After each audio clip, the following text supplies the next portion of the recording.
How did Homer influence ancient Greek literature? Let me count the ways. I think I should start, though, with the whole notion of Homer himself.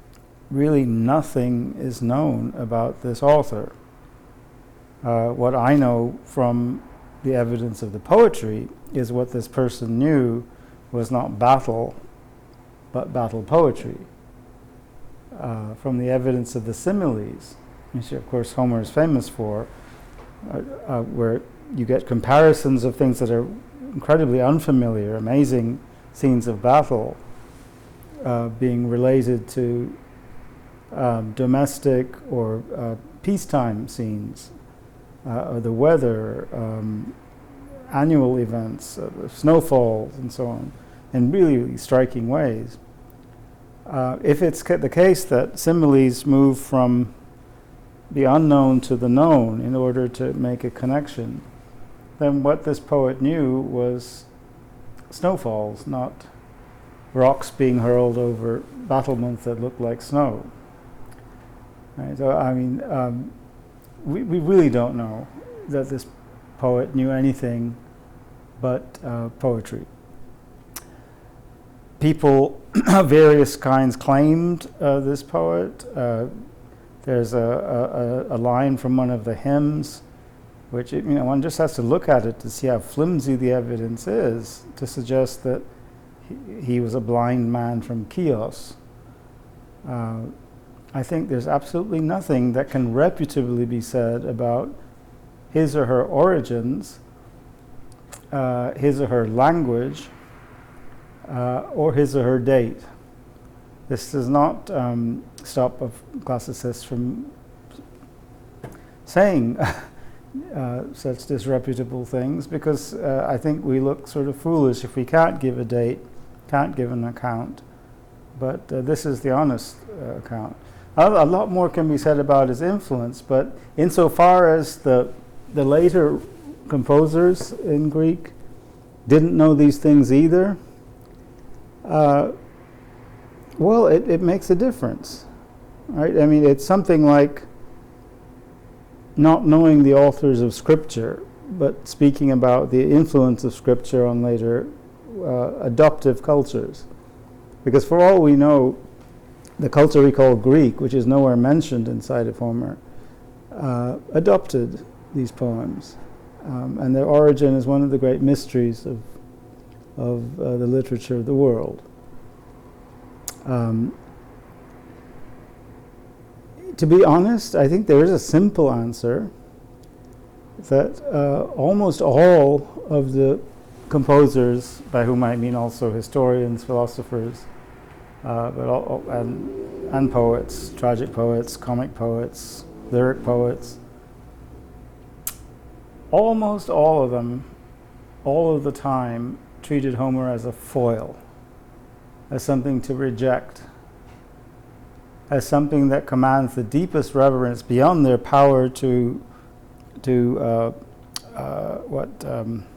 debunk or replace, but someone whom they felt a need to oppose some other worldview to. I don't know what to make of that. I think there's, again, with a broad brush, but I believe it's accurate, a moralistic aspect to people as widely different amongst themselves as Thucydides and Aristophanes and Plato, Aristotle, and all of them, when it's compared to Homer, who can seem to them amoral or immoral. Yeah, the influence is strange when it comes to Homer. He's a foil against whom some writers object. All of them, in a sense, compete.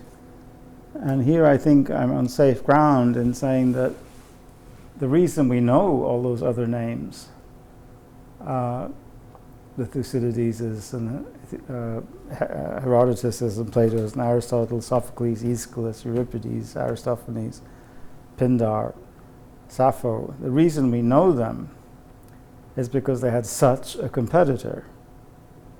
he was a foil against which so many of the great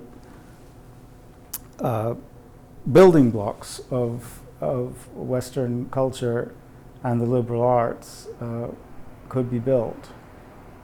Which is not to say that for Homer there isn't a great deal of those liberal arts already there.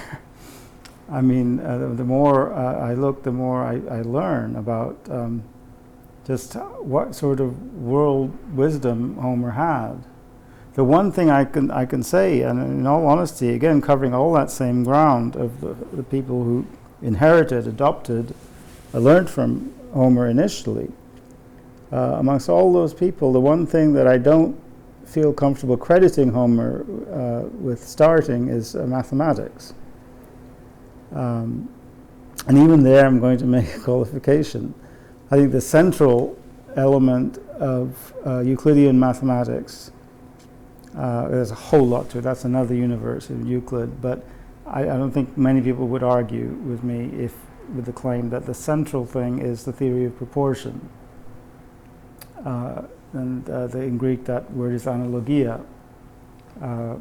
whence analogy.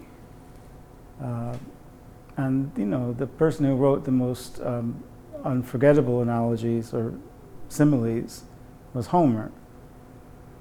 Some of them involved a considerable sophistication of numbers as well. When you're comparing the numbers of stars in the sky to the numbers of fires in the Trojan camp in front of the Achaean ships, in the counter-surge that happens while Achilles is away from battle. Even there, in the germ of that fertile mindset that thinks in terms of analogies and similes, is, to my mind, the root of the power of geometrical thinking. But so, how has Homer influenced later Greek thinkers? It's really impossible to say. The challenge would be to find an author who was not influenced by Homer in some really important way, not merely as a sort of cultural baggage, So I think increasingly scripture is in American society is a sort of backdrop. This is an informed and informing and seminal way in which this one person's conceptions has gotten under the skin of the founders of history, philosophy, mathematics, tragedy, comedy, you name it, so as to generate something new, which I suppose Homer no longer takes credit for, but he was the essential either either the fertilizer or the fertilizant, whatever it was, some element that contributed to the production of really new ways of thinking that we still live with today, and which are enshrined in the liberal arts institutions around the world. Across the world, by the way. So, it doesn't matter if they're studied in China or Africa or the US. It's all down to Homer, in my opinion.